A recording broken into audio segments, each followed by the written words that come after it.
cosa. Bueno, ¿cómo estás? Bien. ¿Querés que te diga Guga? Sí, Guga, siempre Guga. ¿Por qué te dicen Guga? Porque yo tengo un primo hermano que es Gustavo Canteros y es político. Y llegó a... cada vez que yo decía Gustavo Canteros, política... ¿El vicegobernador? Sí, le ponía la cara de él. O cuando yo hacía algo, y un día se cansó de que yo me mandaba un moco o algo, entonces empecé a usar más Guga, que era mi familia, sí me llamaban Guga. Entonces se llamaban igual, pero cambiaba la cara. Claro, él se llama Gustavo Jesús Canteros y yo soy Gustavo Gabriel Canteros. Sí. Y ok. Entonces los dos Gustavo Canteros. Viste que pasó creo que en La Nación Más o en TN, que habían invitado uno que pensaba que era politólogo, pero era biólogo, no sé cómo fue, y el hombre dice, no, a mí me trajeron algo así, te hubiera pasado. No. Y me acuerdo que una vez con Esper, y él es peronista, pero siempre acordó con los radicales, fue vicegobernador de Colombia, y ahora fue también candidato. El domingo salieron terceros ellos. ¿Cómo que Esper es peronista? No. Mi primo es peronista, pero siempre andaba con los radicales. Y fue de un gobierno, vicegobernador de los dos periodos radicales de Colombia, en Corrientes. Bueno, mencionaste un nombre clave, porque vos comenzaste en la política de la mano de Esper. Sí, de Esper. ¿Y por qué? ¿Qué te llamó la atención de él? Porque en ese momento realmente había un hartazgo muy grande, y yo lo sentía eso, estaba como harto el kirchnerismo, la oposición al kirchnerismo. Y cuando conozco a José Luis Esper, que no es el mismo José Luis Esper que hoy, y me propone una idea de libertad con sentido común. Él decía, por ejemplo, no hay que echar a todos los empleados del Estado, hay que echar a aquellos que no cumplen funciones, los que no van, cosa que era lógico. Sí. El que paga impuestos tiene que tener sus servicios, cosa que era lógico. Auditoría, cosa que es lógica, el poder. Eso era el sentido común, y la libertad, porque él como liberal clásico y yo como liberal clásico, los dos éramos admiradores de John Locke, que es el padre de Rousseau y Montesquieu, el de la Revolución Francesa, que dice, bueno, la libertad es la división irrestricta de los poderes del Estado. Un poder no puede meterse en otro, porque si no lo degenera. Entonces era como, wow, conocí el tipo que todo lo que yo pienso, tu líder. Claro, no era nada, o sea, teníamos charlas que eran personalmente, que eran inspiradoras, y después conocí a Mechi. Estaba en ese espacio, yo la conocí ahí, estaba Lilia Lemón, había un montón de gente en ese espacio. Mira, ¿y cómo lo conociste a él? Y yo lo conocí por intermedio de ASEF, porque en realidad ASEF quería llevar de candidato a presidente a Olmedo. Y yo estaba como loco, imagínate que Olmedo andaba con una Biblia y hablaba mal de los gays.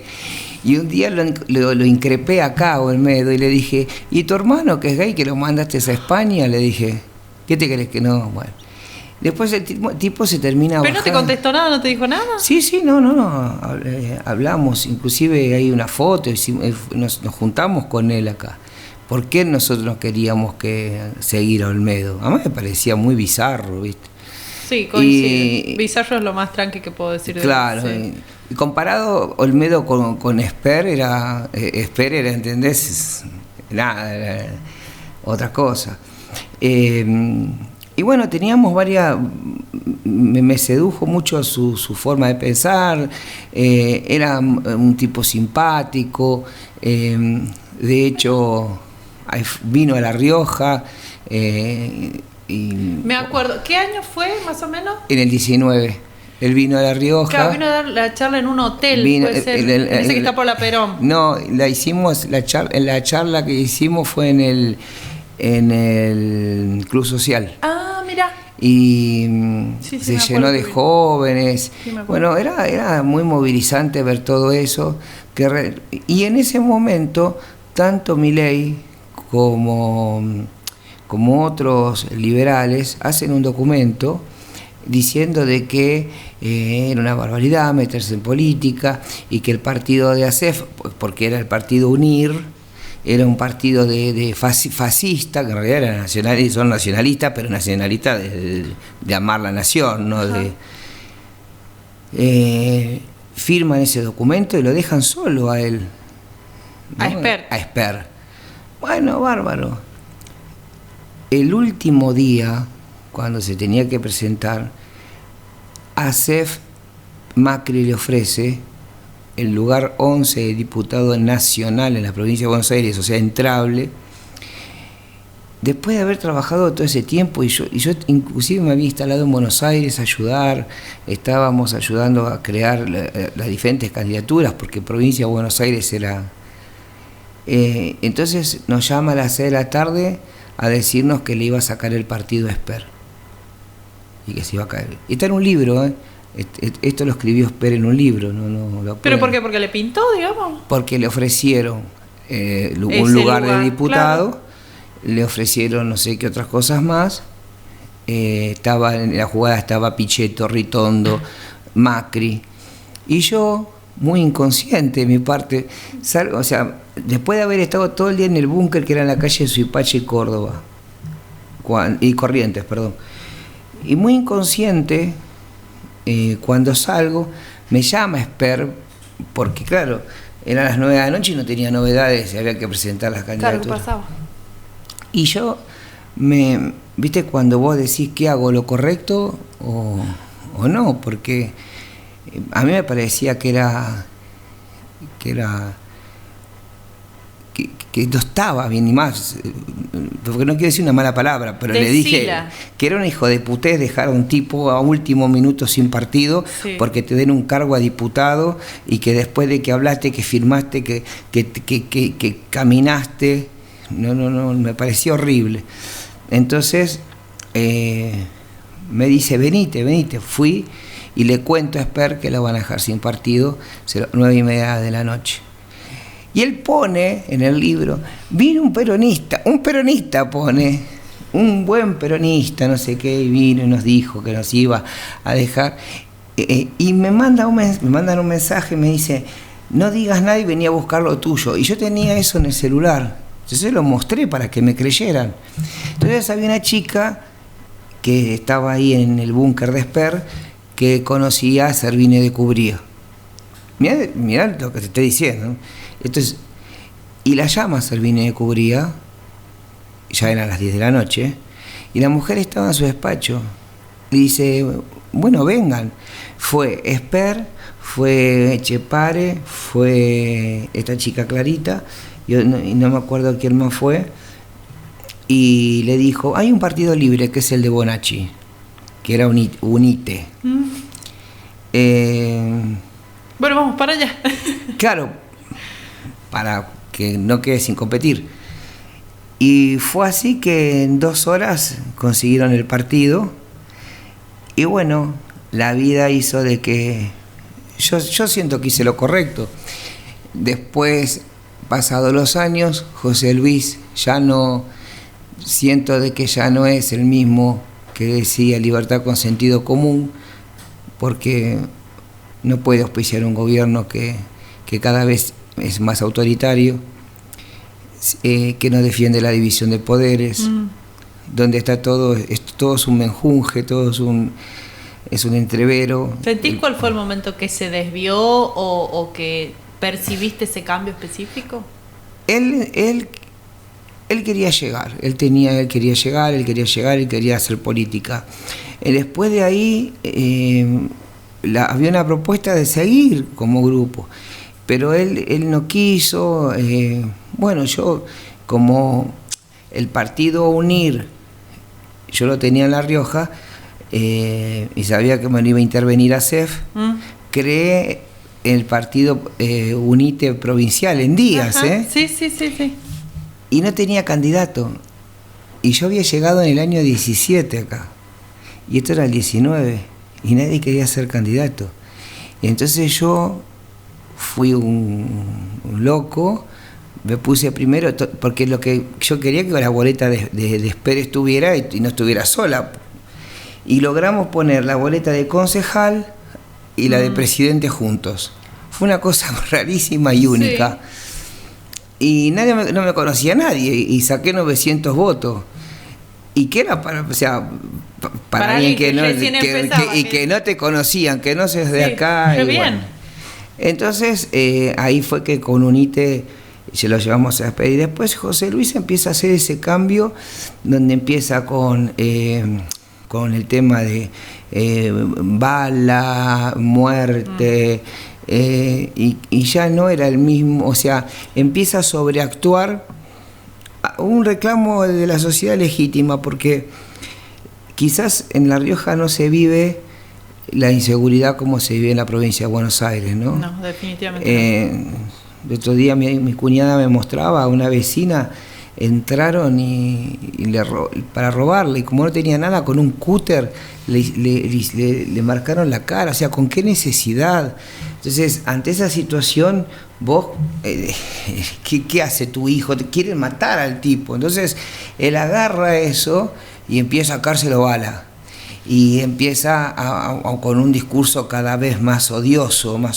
Claro, más pesado. Claro, sí. De aquel discurso que era, hasta te puedo decir, no sé, no solo armonioso, sino idealista de la libertad, de la división de poderes, de un país funcionando correctamente, donde la oposición y el gobierno puedan sentarse a solucionar problemas. Hablábamos mucho de Uruguay, de países donde sí se podía hacer, y de repente, entonces, bueno, no tuve más cabida ahí. Y después un día me lo crucé en Crónica y me dijo, hola, ¿cómo te va? Y yo, hola, ¿cómo estás? Claro, ya no tenían esa relación de antes. Claro, no era la misma relación. Y bueno, y todos ellos tuvieron éxito, porque mira, Bonacci terminó siendo la hija diputada, la mujer diputada provincial, Esper terminó siendo diputado, ahora va por el segundo mandato, después Milei, que no se quería meter, se terminó metiendo, fue presidente. Bueno, Lilia Lemoyne, que estaba en un pasillito, ella estaba sentada así, viste, en el búnker. Y tengo un video inclusive porque a mí, yo presidí una ONG, la presidí muchos años, que es por eso también que vine acá, que es de atención a chicos, a personas en situación de calle, pero de consumos problemáticos. Uh-huh. Entonces, claro, vos en la asociación, fue hasta cuando no era Papa Bergoglio, Francisco, sí. Fue, y yo no soy católico, y me acuerdo que el día que asumió el Papa, una cosa así, porque estamos cerca de la Villa 21-24, fue el Cuervo Larroque. Uh-huh. Pero también, por ejemplo, Nani Sagüeder yo la llevé, o sea, van radicales, pero es una ONG, yo no le puedo poner. Claro, era para ayudar una foto y... Ay, por esa foto te imaginás, yo era kirchnerista, el candidato kirchnerista de Esper. Y nunca hice nada para que lo borraran, porque a mí... No, porque era tu ONG. Pero digamos, más allá de eso, a mí eso de las fotos me pone loco, eso de que, ay, tenés una foto con... Si yo me pudiera sacar si hoy pudiera hablar con Milei, ¿sabés cómo voy a hablar con Milei? Me saco la foto y le digo lo que quiero decir. Bueno, quiero meterme en eso. Porque recién me dijiste, porque me gustaría que para aquella gente que todavía no entiende, no divide, los conceptos, me dijiste recién que te definís como liberal clásico, uh-huh. Pero no libertario. No libertario. ¿Qué significa eso en la práctica? Si nosotros hablaste un poquito esto de dónde nace este concepto, esta idea, pero ¿cuál es la diferencia entre este liberal clásico, libertario? Es que, a ver, el liberalismo es la primera... Vos te tenés que remontar a Europa y a las monarquías, ¿no? Donde era el absolutismo. Los reyes eran absolutos, tenían el poder absoluto, porque decían, somos puestos por Dios en la tierra y podemos decidir todo. igual que los papas, ¿no? Los papas eran las bulas papales, lo que decía una bula era lo que se tenía que hacer, porque era Dios que hablaba. Cuando empieza todo este movimiento, que el pueblo muy bien tenía un Dios que te gobernaba, que era, por ejemplo, Luis XIV, que era el Rey Sol, pero la gente no tenía para comer, sí, empieza a generarse no solo la nobleza, sino los comerciantes, que había que dividir ese poder, que había que dividirlo, que no se podía vivir en un absolutismo, que una persona no podía, porque había muchas injusticias. Claro. Y ahí nace el concepto de el liberalismo, ser libre. ¿Y cómo hacemos eso? ¿Cómo podemos ser libres? Bueno, tenemos que educarnos en primer lugar, que te da libertad, que es la luz de la libertad. Tenemos que vivir en sociedad porque nacemos en sociedad, entonces vamos a ser fraternos y vamos a tratar de ser lo más iguales posibles, que es el concepto más difícil, ¿no? Sí, porque el único que te iguala es la muerte, porque la muerte es lo que te iguala. Después es muy difícil ser iguales. ¿Pero por qué? Porque somos diferentes por nuestras virtudes. Que hay que ver a qué se refiere con igualdad. Claro. A ver, vos no podés... uno tiene talentos y virtudes y eso te va diferenciando. Entonces, sí, vos decís, bueno, vamos a ser iguales, pero no, vos quizás tenés un talento para esto que haces, que es muy bueno, que otra persona que por más que quiera hacerlo no lo tiene y no llega, y no es culpa tuya, ¿no? Tendría que ver esa persona como dentro de... Y ahí está el Estado, que le ayuda a esa persona, sí, a que no se sienta fracasada, ¿me entendés? Sí. Entonces, el liberal clásico dice, el Estado tiene que estar. Okay. ¿Para qué? Para ayudar aquel que no puede, a través de sus talentos y sus virtudes, poder lograr la felicidad. Bien. Por ejemplo, aquel que es más bajito y tiene un grupo de amigos que son altos y le hacen piecito para cruzar el muro, ¿no? Claro. Eso es una imagen del Estado. El Estado es el que pone para... Ahora, el Estado después te dice... No, cuando ya el Estado empieza a ser el que comercia, el que imparte justicia, el que hace todo, volvemos otra vez al absolutismo de un rey. ¿Y el libertario qué dice? ¿O cuál es el concepto? Y el libertario, aunque vos lo creas, nace en Estados Unidos, es un concepto de izquierda. Por eso está tan cambiado. Porque, por ejemplo, yo me acuerdo con... O sea, Milei es zurdo y no lo sabe, digamos. No, Milei no sabe ni lo que es, no sabe ni si es zurdo, si es libertario. Milei en realidad lo que él abraza, lo que él es el anarcocapitalismo, ¿no? Que también estuvo el anarquismo cuando llegaron los primeros migrantes allá por 1900, que venían con las ideas anarquistas, de decir, no tiene que haber poder, el hombre se puede autogobernar. Vuelvo a repetir, es muy difícil, porque para eso tenemos normas, tenemos sociedad, necesitamos de leyes. Uh-huh. Yo el otro día estaba leyendo una historia, vos sabés que en La Boca se había creado una república, una república de La Boca, que querían ser parte de Italia, y eran genoveses que se habían instalado ahí. Entonces tuvieron que reprimirlos y volver a tomar La Boca para que sea parte de... O sea, hay muchas cosas que han pasado en nuestro país por estas ideas de dónde nos ponemos. Siempre sí, fue una discusión desde los unitarios y los federales, dónde nos ponemos, qué clase de país, cuál es la... Porque vos me decís, Alberdi, Alberdi liberal, pero vos sabés lo que dijo Alberdi antes de morirse de los liberales. Nos mató a todos. Dijo, son unos pobres tipos que lo único que quieren es el Estado para sentirse más fuerte frente al otro y no respetar su libertad, sino sentir que tiene el poder sobre el otro. Esas fueron las palabras de Alberdi. ¿Y cómo termina Alberdi? Un referente de Milei, por ejemplo, liberal, yendo a ver a Rosas. que había sido durante toda su vida su adversario político. ¿Y por qué entonces Milei se define como libertario?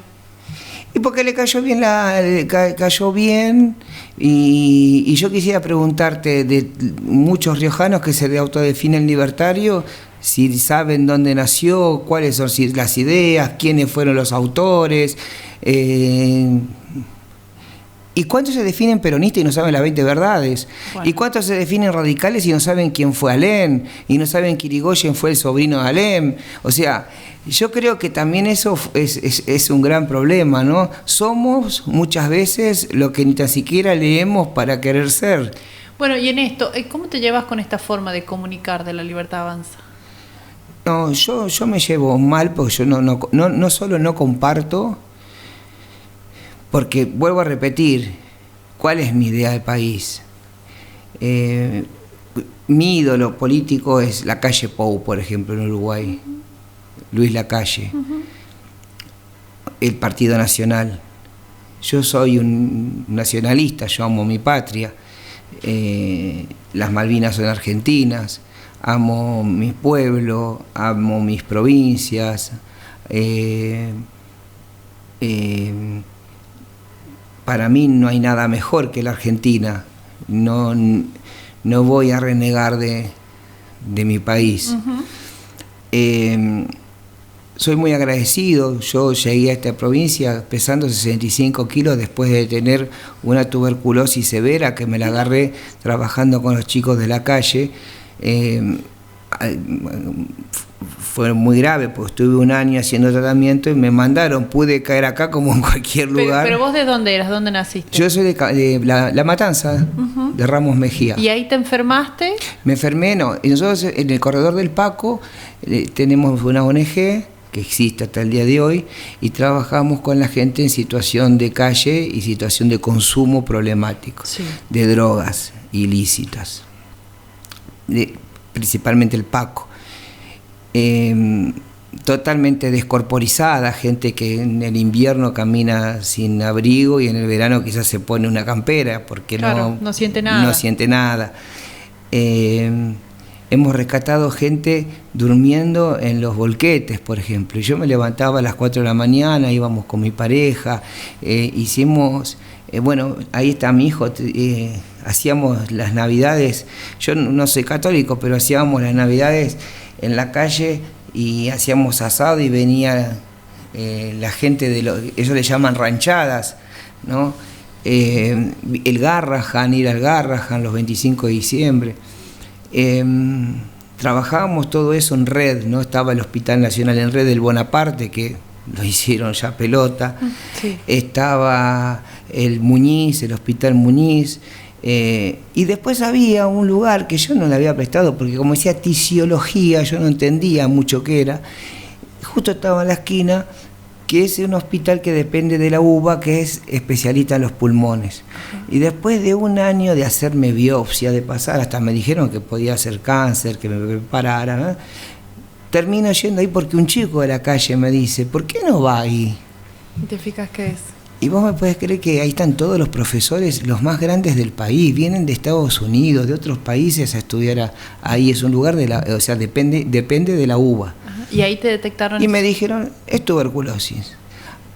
Y imagínate, festejé, porque cáncer, la tuberculosis es curable, solo que los tubérculos ya se habían hecho muy grandes por el paso del tiempo. Sí. Así que a la mañana desayunaba, las pastillas eran rosadas, era comerse 6 huevos fritos todos los días, equivale a eso lo que te cae el estómago, tenés que tener un cuidado muy grande.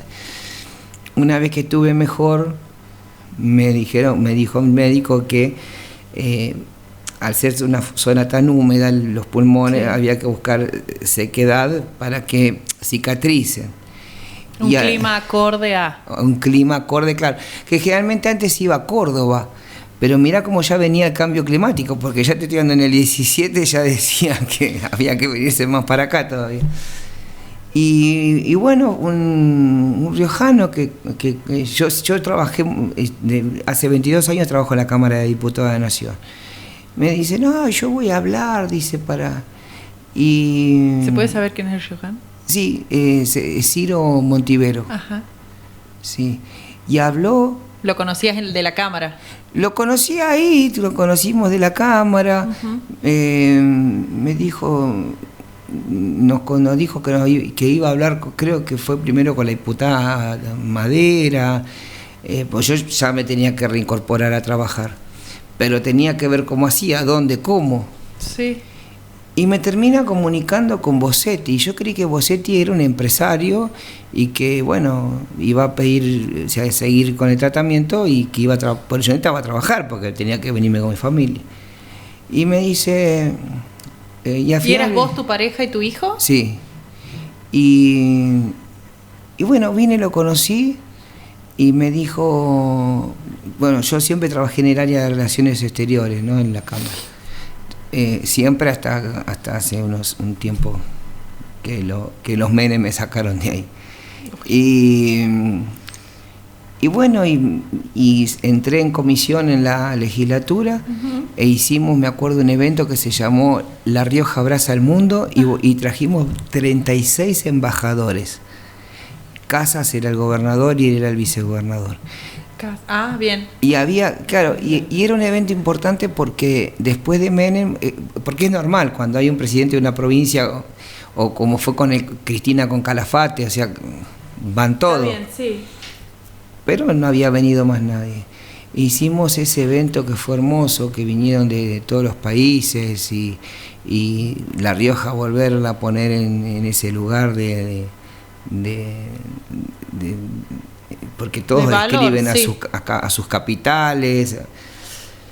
Y bueno... ¿Y ahí te enamoraste de La Rioja? Claro, yo trabajaba y me empecé... Primero que nunca mentí, entonces yo siempre dije, mira, yo soy casado con un hombre, tenemos un hijo, y todos me decían, ay, no, porque nunca sufrí... por lo menos que yo sepa, ¿no? O sea, nunca tuvimos un problema.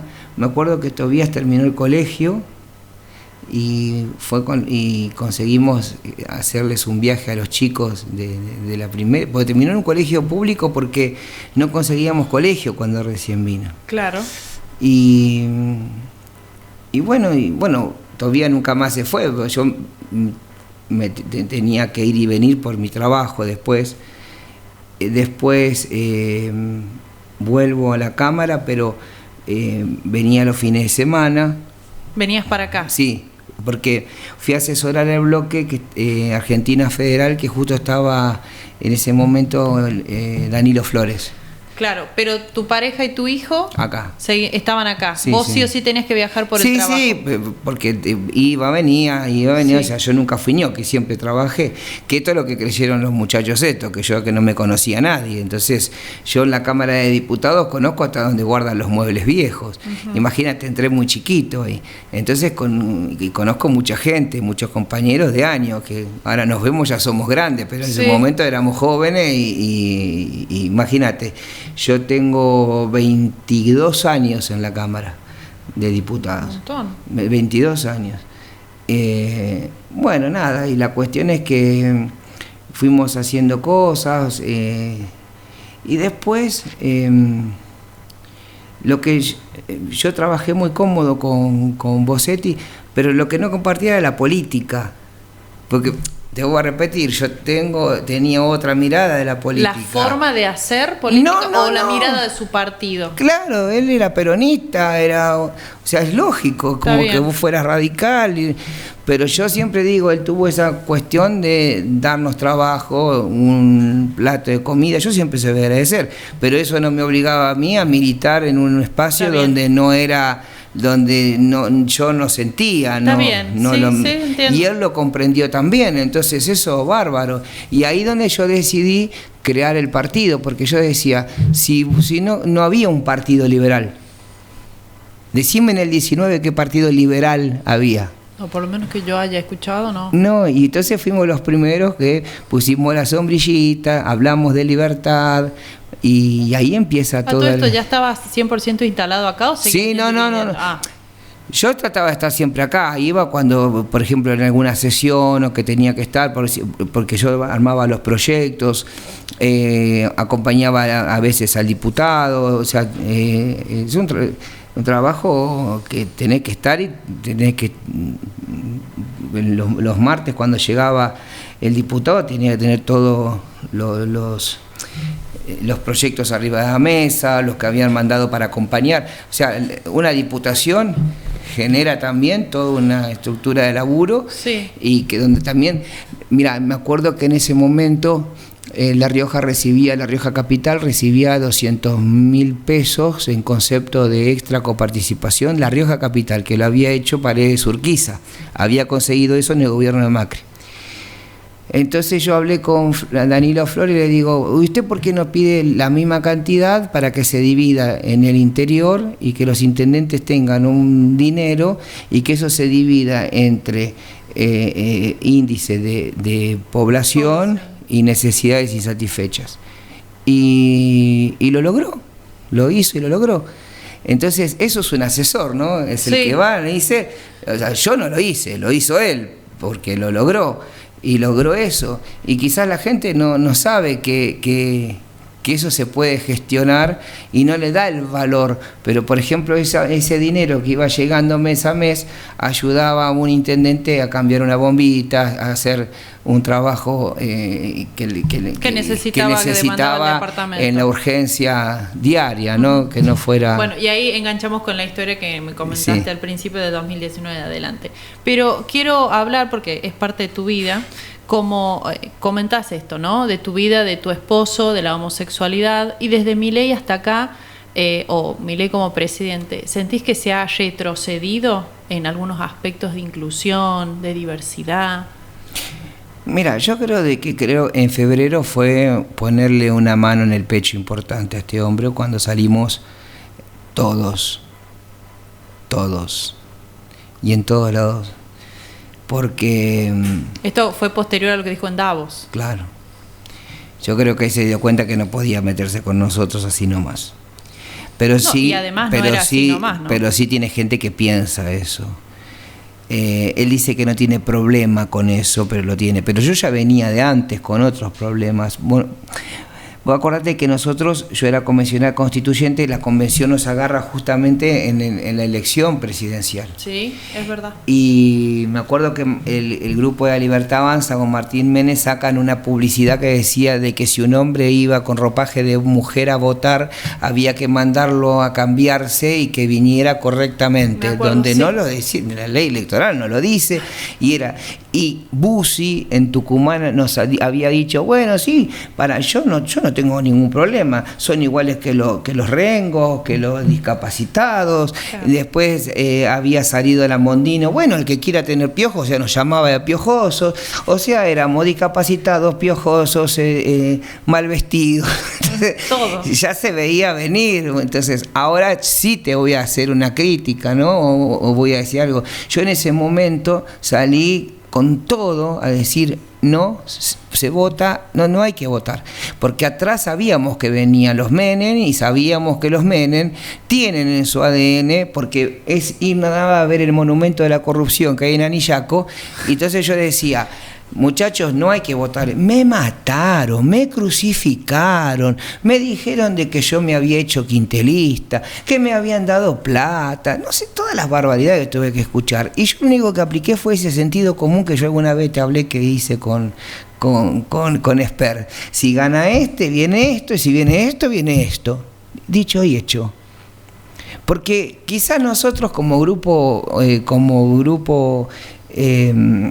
si bien tenemos todavía gente vulnerable, pero como comunidad tenemos más mecanismos de defensa que hemos construido. Tenemos diputados que son homosexuales, tenemos diputadas que son lesbianas, tenemos chicas trans que están en lugares... O sea, hemos conseguido, gracias a no solo al gobierno de Cristina, al gobierno de Cristina y a muchos que entendí, porque con esos votos no alcanzaba, que nosotros éramos parte de la sociedad. Sí le reconozco a Cristina Kirchner, que en ese momento era presidenta, porque enfrente tenía un tipo que nos decía que éramos todos unos diablos, que después fue el Papa. O sea, las coyunturas que a veces nos olvidamos, ¿no? Y sí me acuerdo...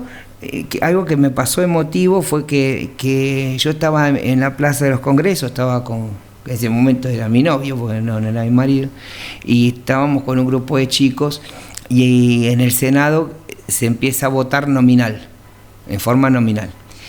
Y había un poroteo, todos poroteaban, ¿no? Claro, si llegaban o no llegaban. Sí. Y venía el voto que decidía. Y era el voto de Ada Massa. Massa Ada Mercedes. Cuando dijo positivo, yo me acuerdo que lloramos, nos abrazamos, gritamos. Las vueltas de la vida dio que cuando fue en la convención, ella era la presidenta y yo era el vicepresidente segundo. Y me senté y la miré. Y la mujer habrá dicho, este está loco, ¿eh? Entonces yo le dije, ¿sabe? Y le cuento esta historia. Y le digo, a veces la política es rara, le digo, porque yo a usted la admiro, no pienso como usted, y usted me dio el derecho a poder casarme, a poder adoptar, a poder tener una vida. Mira, me emociono. Sí. Y bueno, y de ahí fuimos un grupo, ella, Marcelo Rodríguez y yo, que éramos los tres, las autoridades de la convención, fuimos muy, muy unidos, porque fue una convención que nadie tuvo nada que decir. Nadie. Vos fijate que en Jujuy terminaron a las pedradas, en Santa Fe, sí, bueno, el mismo gobernador. Fue diferente, ¿no? Está bien, pero el mismo gobernador, o sea, vos imaginate si acá el gobernador hubiera querido presidirla como en Santa Fe la convención se hizo para darle la reelección y todo el mundo aplaudió. Acá los amigos radicales se pararon y se fueron, y nosotros, hablando, conversando en estos términos, conseguimos que tanto la convencional Paulina Carmona, que de Felipe y yo, que nos quedamos, conseguimos que el gobernador no sea reelecto, porque le explicamos que nosotros nos quedamos, pero que si votábamos la reelección era haber hecho un trabajo, una constitución que nos metieron 28 goles muchas veces, pero un trabajo que lo hubiéramos manchado. Y el hombre lo entendió. Y hay 6 artículos que son de mi autoría, o sea, se puede con el diálogo, se puede con el buen hablar, se pueden lograr cosas. Se puede de no insultar. Bueno, era la pregunta que te hacía, ¿no? La forma de comunicar de la Libertad Avanza, que es totalmente distinto. Por eso te respondí, con todo esto que te dije, esta historia, ¿por qué nosotros hablamos de un centro y por qué nosotros hablamos que se puede? Porque si vos amás, a ver, los argentinos nos tenemos que querer mucho y amar mucho, estamos en un mundo en guerra, en un mundo conflictivo, estamos en un momento jodido de la historia de la humanidad. Y si vos, por ejemplo, llegás a tu casa, no sé si vos tenés hijos o vivís o convivís con tus padres o con quien sea, y llegás a los gritos, vos ya predispones al otro que esté mal y a los gritos. Sí. Y a veces yo tenía una jefa que me decía, gordito, vení. Me decía, esto está desprolijo, vamos a emprolijarlo. Y eso me enseñó mucho a mí. Si hay algo que está desprolijo, vamos a emprolijarlo. Pero no es a los gritos, no es pegando, no es difamando, no es poniendo adjetivos calificativos, no es riéndome, porque no es riéndome de los artistas, de los periodistas, de los políticos. No, eso no es un país. Un país se hace con respeto, y más el presidente de la nación argentina, lugar que lo han ocupado, es el lugar. En algún momento dijiste vos que Milei era un monigote de Macri, uh-huh, y que en La Rioja significaba ponerse a servicio del clan Menem. Sí. ¿Seguís pensando lo mismo hoy? ¿Y no es lo que se dio?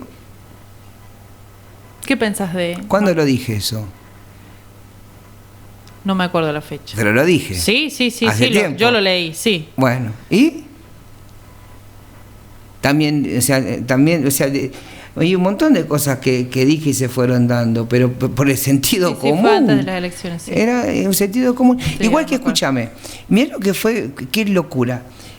Resulta que en el instituto, ahí en la Constitución del 2008 hay un instituto que es el Defensor del Pueblo de la provincia, que no está nombrado, pero sí está la ley que dice cuáles son las condiciones para ser defensor del pueblo de la provincia. Uh-huh. Y entre ellos dice que tiene que tener 10 años de residencia en la provincia.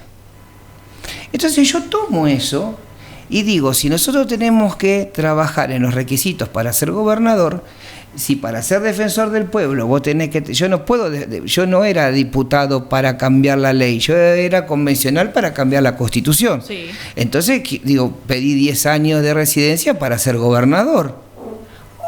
Me llamó hasta La Nación y todo, porque yo lo hacía para que Menem no fuera gobernador. Digo, señora, yo no trabajo en el registro civil, yo agarré algo y resulta que ahí descubrimos que él fue candidato en el 2023, ni tan siquiera respetando la Constitución del 2008 que te exige 5 años de residencia para ser gobernador. Martín Menem había hecho el cambio en el 19. No tenía ni tan siquiera los años. Entonces, ¿quién falló ahí? La justicia, ¿no? Entonces, por eso yo siempre digo que el grave problema que tenemos todos en nuestro país es la justicia. Mira lo que está pasando ahora. Fueron a buscar a un juez, al más degenerado de todo, y dijeron, sí, te vamos a salvar, pero vos no das esto. Bueno, si sos amigo del juez de falta de municipal, no tenés una multa. Si sos amigo de los jueces de IMAC, poner pariente, pero no solo pasa en La Rioja, que eso es lo que yo quiero que me entiendan. Hay que conocer el país. Sí, todas las provincias tienen amañada la justicia, y a nivel federal ni hablemos. Comodoro Pi tienen familias enteras. Yo creo que ya los domingos no van ni a la casa, comen asado ahí en Comodoro Pi, porque para qué van a trasladarse. Entonces, y los grupos de poder, y ¿entendés? Entonces yo cuando vos ves todas esas cosas, decís, bueno, si en este país hubiera un poquito de miedito a la justicia, bueno, no serías un corrupto, no serías una persona que se esté llevando y meterse, porque la corrupción, no la descubrió Milei, ¿no? Eso vamos a decir. Bien. No, total. Ahora, lo que te espanta de Milei es hasta con lo que se mete, porque se está metiendo con los discapacitados. Sí. Le roba a los discapacitados lo mismo que le quiere sacar. Ahora yo el otro día me reía solo porque yo pensaba, ¿y el auto de Susana Jiménez en los 90, que lo hacían con la patente de los discapacitados y después lo hizo desaparecer? ¿Te acordás de eso? Entonces, ¿desde cuándo viene robando con los discapacitados? No, pero sos cuca. Si vos lo planteás hoy, sos cuca. Bueno, es parte del discurso, ¿no? También polarizado. Y yo no soy cuca, entonces, ¿qué voy a decir? No, llamame Susana Jiménez, porque no me llames cuca, llamame, queda más fashion, porque también ella fue una corrupta que agarró un auto, le ponía patente de discapacitado, y un día fue y lo tapó con paja y dijo, ¡ay! No sé, y quedó ahí. Entonces, vamos, la corrupción. Y te puedo asegurar que Susana Jiménez no debe votar a Cristina Fernández de Kirchner, lo vota a 2 manos. Bueno, y hablando de corrupción, más allá de esto, ¿cómo te cae Martín Menem? ¿Qué significa para La Rioja? Yo creo que me están muy equivocados en La Rioja que él quiera ser gobernador, porque para él gobernador es cargo menor. ¿Pues si es que él aspira a otra cosa? Sí, él aspira a ser el vicepresidente de Milei y el presidente después de Milei. Él, por lo menos hasta hace 2 semanas, aspiraría a eso. Hasta el punto, si vos ves una noticia que pasó medio por alto, pero la misma Karina dice, no, después de que cumplamos el segundo mandato va a ser un Menem el presidente. ¿Ah? Lo dijo Karina. Ya asumiendo que van a tener un segundo mandato. Y un tercero. Claro. Segundo reelecto Milei. Con él como vice. Él quería ser vicepresidente de Milei. Y por eso también es la estocada que le hacen, ¿no?, a Villarruel ellos. Es muy perverso eso. Por eso también es eso de... Por eso, para él, él ser gobernador de La Rioja es cargo menor. Yo siempre digo que La Rioja me volvió a dar la vida. Y que... y más, muchos me dicen, pero bueno, hablas como riojano. Es que yo ni tan siquiera intento hablar como riojano, pero tengo tanto respeto a riojano que sentiría que me burlaría, porque yo es mi forma de hablar. Pero yo doy mi vida, si vos supieras el sacrificio que yo estoy haciendo ahora para poder estar acá y poder aportar desde la política, que es lo que me gusta, sí. Y estoy haciendo un sacrificio personal, de salud, y lo estoy haciendo para que gente como Menem no sigan engañando, porque así como él cree que es cargo menor, es un cargo menor, él, por ejemplo, no busca un candidato a diputado que sea probo, no, ellos quieren levantamanos. Alguien que ellos puedan controlar. Pero lo dicen. ¿Viste este que hace streaming? ¿Cómo es que se llama? Uno que es candidato a provincia de Buenos Aires ahora. Hay uno que se pone unos termos y dice, soy termo. ¿No es el Gordo Dan, no? No, uno que se puso termos en la cabeza. Tronco. Tenemos que ser termos, los diputados son... Y si Milei dice que votar, tenemos que ir a votar. La gente va a votar eso, en termo. Entonces, o sea, para cómo ya lo dijeron. Entonces, si la gente de La Rioja quiere votar un termo, saben a dónde tiene que votar. Si la gente quiere votar a French y Beruti, que es lo antiguo, saben a dónde tiene que votar. Si la gente quiere votar a los mismos que denuncian que hay 40 años de peronismo, pero también hay 40 años de la misma oposición y ahora se quieren presentar diferente, ya saben a quién quiere votar. Y si quieren ir al medio con ideas, con un diputado que se va a parar, que va a defender los intereses, que conoce la Cámara, que conoce lo que es un despacho de minoría, de mayoría, que sabe hacer leyes, porque trabajó y porque como asesor lo vivió, porque sabe cómo traer desde la ley, traer cuestiones concretas a la provincia, bueno, saben a quién también tienen que votar. Por eso la oferta electoral está buena, pero ellos están ofreciendo a alguien que no es probo. ¿Vos sos antiperonista? No. ¿Sos gorila? No. ¿Qué pensás del peronismo? El peronismo, para mí, los dos partidos más importantes, tanto el radicalismo como el peronismo, le dieron al país cuando se pudieron... Pasa que lo hizo Perón eso, porque Perón fue con Quijano, que era radical, ¿no? El radicalismo, a través de Irigoyen, fue el primer gobierno popular, ¿no? Evita era radical. Evita era radical porque era el populacho, eran radicales, ¿no? Era el primer gobierno popular, fue el de Irigoyen.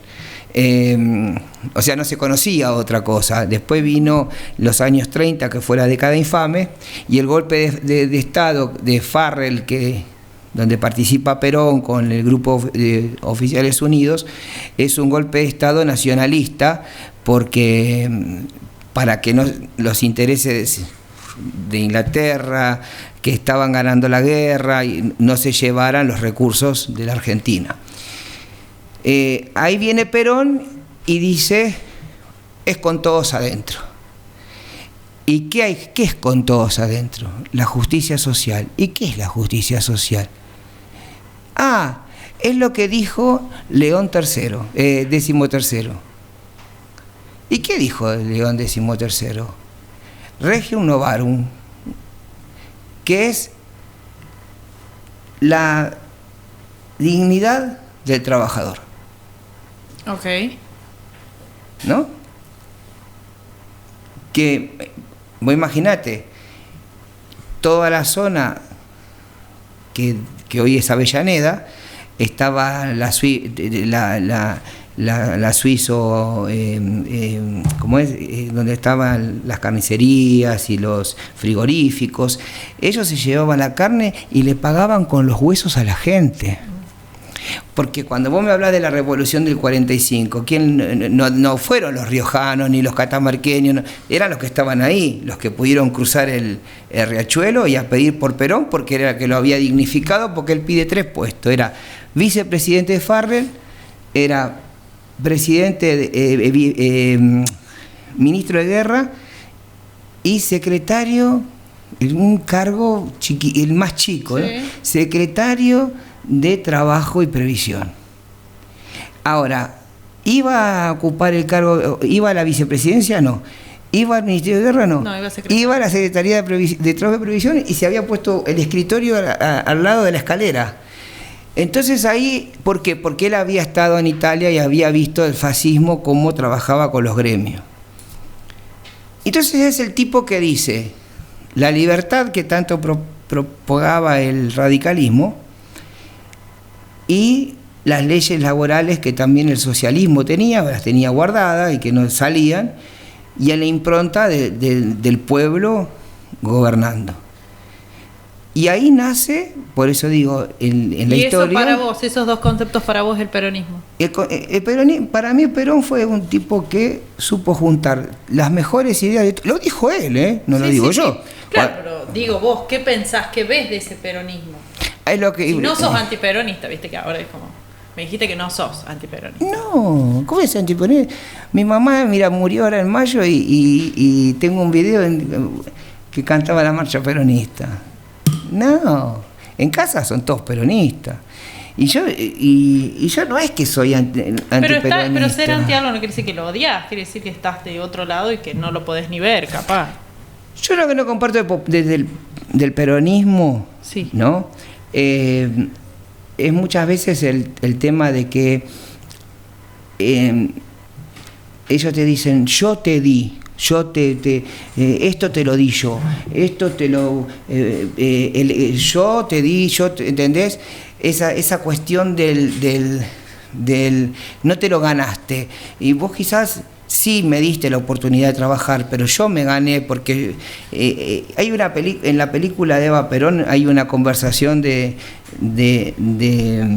que está Evita, después que cerraron el diario de la prensa, en el cual le dice el diputado que había sido el que había hablado, William Cook, y le dice, bueno, te felicito, bueno, ya cerramos la prensa. Dice, sí señora, pero yo puse las palabras, yo fui el que hice el discurso, yo fui el que hablé. Bueno, hablaste nada, habló Perón, le dice ella, ¿me entendés? Bueno, eso, yo creo que la gente muchas veces, eso es lo que no me gusta, que me digan, te lo di yo, te lo hice yo, y podés ayudar, pero no hacerte dueño de la vida de esa persona. O vos le podés dar una casa a una persona, yo no lo veo mal. Lo que yo veo mal es que después tengas que poner la foto de la persona, de quien te lo dio, ¿entendés? Sí, y no eso solamente el peronismo, eso lo hacen mucho. Lo hacen todos. No, eso, ¿me entendés? Eso. Actualmente, ¿qué figuras políticas ves hoy como referentes cercanos a tus ideas? Y bueno, yo ya te dije, soy un gran admirador, amigo de Luis Lacalle. Para mí Luis es un tipo que, no solo generacionalmente, es más, en la campaña esta, él nos regaló toda la campaña ahora para diputado. Sí. Él nos regaló o sea, ellos hicieron una campaña que fue muy exitosa, donde él fue candidato a diputado y él me regaló todo como es, los derechos para que lo pudiéramos hacer acá. Mira, así que sí, siento eso, siento que un tipo que hace, mira, vos me decís, Uruguay tiene empresas públicas. ¿Cuáles? El agua, las telecomunicaciones y la energía. Uh-huh. Yo en La Rioja tendría el agua, las telecomunicaciones y la energía. Ahora, ¿para qué quiere una sartén de chancho? ¿Para qué quiere una sartén? ¿Me entendés? Sí. Eso es todo para lo privado. Y tenés que crear empresariado riojano también. Y eso se genera como capacitando e impulsando. Tenemos que meter a las mujeres, a las niñas, a que empiecen a gustarles desde chiquitas las ciencias duras, porque va a ser ya en los campo próximos laboral, años. sí. No, y van a ser otra vez discriminadas, porque va a ser el campo de los hombres. ¿Me entendés? Entonces, hay que crear el feminismo ya de lo que va a venir en 40 años, metiendo o sea, hoy la ciencia es la educación y la ciencia es salud, porque vos hoy sin ciencia, vos tenés una salita, a veces no hay ni algodón, y a mí me dicen, pero vos estás loco, porque si en una sala no hay algodón, ¿cómo va a haber tecnología? Y bueno, pero tenemos que apuntar a eso, porque si solo apuntamos al algodón, porque si vos tenés que tener salas que tengan tomógrafos, que tengan mamógrafos, todo lo que es la ciencia, y la educación hoy es ciencia. Vos podés saber leer y escribir, pero si vos no sabés usar la tecnología, sos un analfabeto. Entonces, eso es lo que yo aspiro. Y La Rioja, aparte, tiene algo que geopolíticamente es estupendo. La Rioja es una potencia porque tiene un paso a Chile virgen. No solamente la minería, sino tiene un paso a Chile virgen. Y me podés creer que hace 30 años que no pueden sacar las 2 zonas francas que le corresponde a la provincia. Y eso lo hace un diputado nacional, que tiene que pedir la extensión del tiempo, tiene que llevar los estudios de factibilidad, tiene que hacer las 2 zonas francas, tiene que terminar el paso y tenés a 600 metros un puerto de agua profunda para vos poder sacar mercadería del oeste y descomprimir los puertos de Rosario y Buenos Aires. ¿Y por qué sentís que no lo hacen? Beder era, me acuerdo en su momento, cuando era diputado, era vicepresidente de la Comisión de Economías Regionales. Ese proyecto estaba ahí y no lo movió. Ahora, si vos me decís, no, pero eso demanda mucha plata, si los estudios de factibilidad están, ¿cuánta plata va? O sea, porque está en economías regionales y en presupuesto. No, ¿qué dice el presidente? No, nada, se va a aprobar si demanda plata del Estado. No demanda plata del Estado. Y tenés un montón de privados que van a invertir para sacar su mercadería vía Chile, y Pircas es uno de los pasos más bajos que hay. Bueno, en esto que me contás, y al principio estábamos hablando de que te gusta La Rioja, que te devolvió la vida y más de esto, ¿qué ventajas o desventajas como alguien de afuera sentís que tiene la provincia? Ay, yo qué sé, desventajas, no sé, yo estoy en Buenos Aires y extraño, no veo la hora de venirme. Ventajas, que mi hijo tiene 20 años, va a cumplir 21 ahora y viene tarde y yo estoy durmiendo tranquilo. No estoy pensando que me lo van a... O sea, ocurren accidentes, por supuesto, pero no estoy... ¿Estás seguro, decís vos? Sí, que no me lo van a matar por un celular, o que, ¿me entendés? O me pasa de... Bueno, de hecho fuimos declarada la provincia más segura, creo, en el último informe y del país. Sí, y además me pasa de que mi hijo ya es grande y de repente me dice, recién pasó, dice Toto, por la puerta de mi casa. ¿Entendés? Y eso es lo lindo que tiene La Rioja. Me hice tantos amigos estos años. Yo en Buenos Aires, a mí me operaron el 14 de agosto. Y yo hablé con el médico y dije, bueno, yo hago la quietud necesaria, después me voy a La Rioja, porque acá es donde tengo mis amigos, vienen, me cuidan, me río.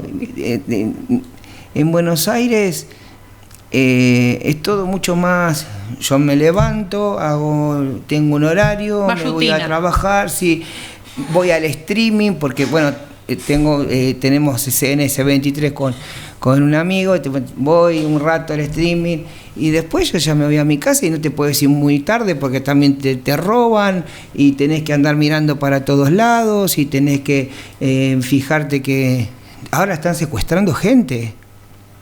Entonces, No me lo digas. vos estás, o sea, si vos me vas a decir, bueno, sí, La Rioja tiene, sí, hay trata de personas, hay droga, pero vos es también según el ambiente donde te movés. ¿Cuántos años tiene tu hijo? 20, va a cumplir 21 ahora. ¿Y cómo fue ese proceso de ser papá? ¿De ser papá? Ay, porque en realidad con Jonah nosotros nos conocemos, bueno, estuvimos... ¿Tu pareja? Sí, hace 15 años que estamos juntos.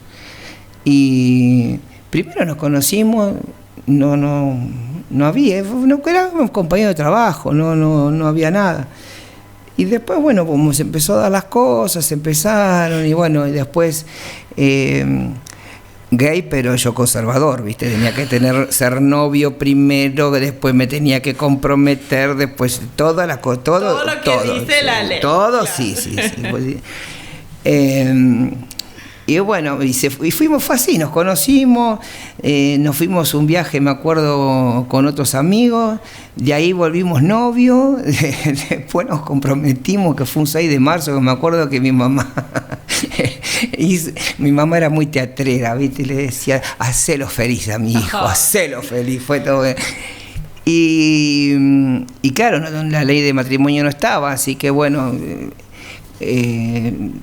después ya vivíamos juntos y viajábamos mucho, o sea, agarrábamos un avión y si bajábamos, yo qué sé, en Río de Janeiro y no teníamos hotel, dormíamos en el aeropuerto. Cuando consiguiéramos un hotel no íbamos, como hace cualquier pareja, ¿viste? Estás solo, vas a la aventura. Claro. Y vos viste, yo tengo una prima que vive en los kilómetros, en el kilómetro 40 de la Ruta 3, que es un lugar muy pobre, La Matanza, muy pobre, muy pobre. Y viste que los pobres son los que más ayudan a los pobres, sí. ¿No? Y mi prima, que es una mujer que con su marido tenían una casita con chapa, todo, pero siempre dedicada a ayudar. Y un día me dice si le podía llevar mercadería. Y digo, sí, nosotros teníamos un Logan en ese momento y le cargamos, fuimos con bastante mercadería, porque ella siempre repartía, ¿no? Entonces cuando llegamos dice, porque hay unos chicos que están, la mamá los dejó y están tirados y no sé qué y no sé cuánto. Y ella tenía 3. Y digo, ¿ya vos no se te va a ocurrir agarrar esos 3? Le digo yo. Porque pero... pero pobrecito, dice, claro, ¿no? Ya los voy a bañar. Bueno, medio que bajábamos mercadería, ella ya bañaba a los chicos, le había conseguido ropita, que no sé qué, que no sé cuánto. Bueno, bárbaro. Es más, me acuerdo que fuimos a buscar a mi mamá, porque mi mamá la quería mucho a esa prima mía, para que la viera, ¿no? Y dice, vos sabés que quedó un nene, dice, porque todos los vecinos, eran 11 hermanos, se habían llevado, viste, uno, ella tenía los 3. Dice, quedó, dice, y dice, vamos a llevar la mercadería, dice. Bueno, vamos. Claro, llegamos, frío, era un 20 de junio, un frío, me acuerdo porque era feria. Y lo veo ahí con un gorrito a mi hijo y me mira, ¿viste? Y nosotros, digo, hola, le digo, ¿cómo te llamas? Y me dice, Tobías. Y de ahí el único que le digo Toto, y si llega a tener una mujer que le dice Toto, la mato. Soy yo. Y de ahí le digo Toto, le digo, es mi Toto, y mi prima, llévatelo. No, pará, digo, esto no es. Esto es delicado. No es que yo me voy a agarrar a un chico y llevármelo. No. Y ahí fuimos con mi primo, el marido de ella, a una estación de tren días a esperar a la mamá. Hasta que un día bajó y... ¡Ay, sí, llévenselo! No, señora. Y en eso llamamos al doctor Lisa, que trabajaba conmigo en la cámara, y se fue hasta ahí. Y fuimos al juzgado, hicimos los papeles, y como no estaba el matrimonio... Claro, eso sí. ¿entendés? No podíamos anotarlo como con la libreta de matrimonio. Entonces tenía que ser uno de los dos quien asumiera la paternidad. Claro, el tutor, por decirlo así. Sí. No, porque quien firmara que es responsable. La madre lo daba en adopción plena. Sí, sí. Pero lo que sí, viste, cuando las cosas tienen que salir, algo que demora a veces años, fue en una semana. Porque no tenía ni DNI el chico. Y bueno, y para él fue, me acuerdo, terrible, porque me acuerdo que él lloraba, un proceso muy grande. ¿Cuántos años tenía Toto? Y él tenía con 6. Respeto, Toto, ¿eh? Sí, tenía 6. Y me acuerdo que, porque claro, y yo también lo admiro, porque yo digo, no sé, mi hijo, yo lo amo, pero él nos ama, porque también él no tiene una familia convencional, él tiene 2 papás, y yo qué sé, y por suerte es un chico que es bueno, es sano, aprendió, o sea, nosotros lo llevábamos, ya te digo, íbamos a la ONG y lo llevábamos, íbamos a las reuniones, me acuerdo que era chiquito, ponía 2 sillitas y se dormía. Y también para él fue muy difícil su vida.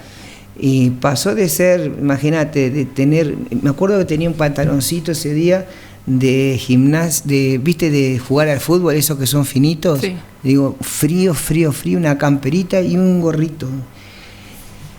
Y pasó a ser un príncipe, porque imagínate lo que fue toda mi familia, y mi mamá pasó a ser porque claro, nosotros no somos psicóticos, él tenía 2 papás, pero mamá es su mamá, no ninguno iba a reemplazar a su mamá. Sí. Pero mi mamá siempre fue muy... es como que yo creo que mamá fue su último hijo, porque mamá ya era grande, viste, pero ella lo quiso más que, no es que ella, sus nietos biológicos no lo quiso, ¿no? Pero ella tenía una locura por él.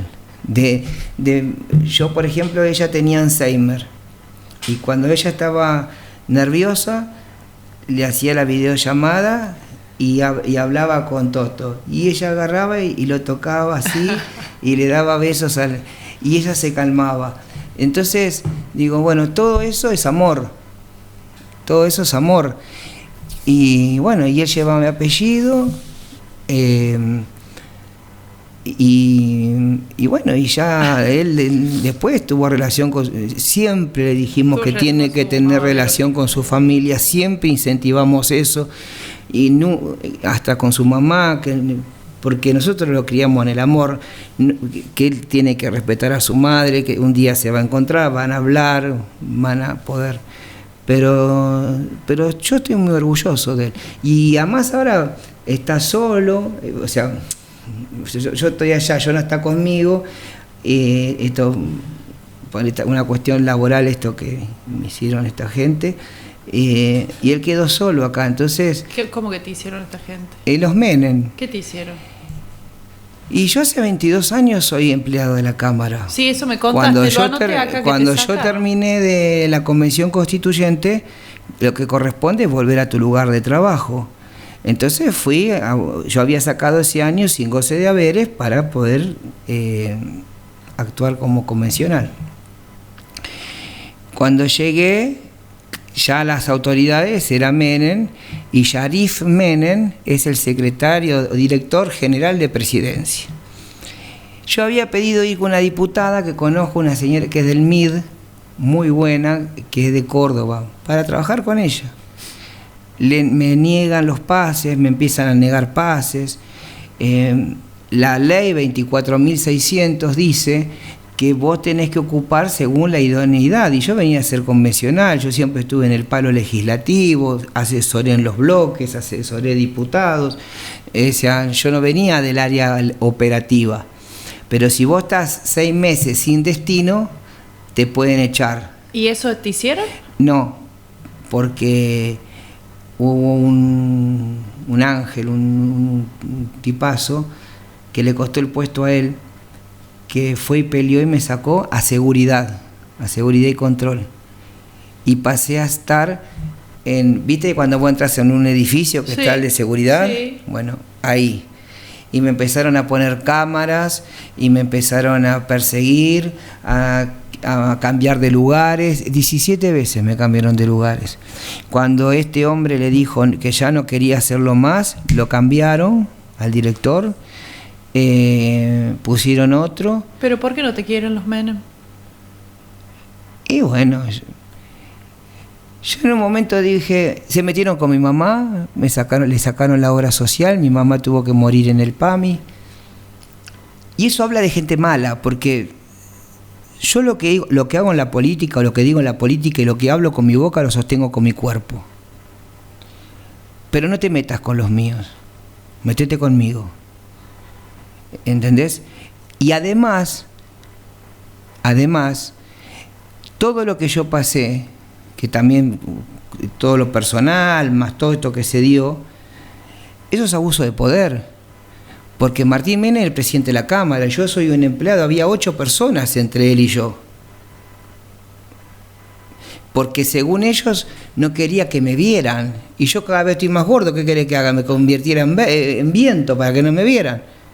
Pero es algo que vos dijiste, algo que vos... No, a ver, venía de la convención. Yo en la convención denuncié el pacto de Quintela con él para ganar, o sea, lo denuncié por el tema en el INADI, que esa denuncia ahora no la puedo encontrar porque, claro, el INADI voló por los aires, con la denuncia de él adentro, voló por los aires.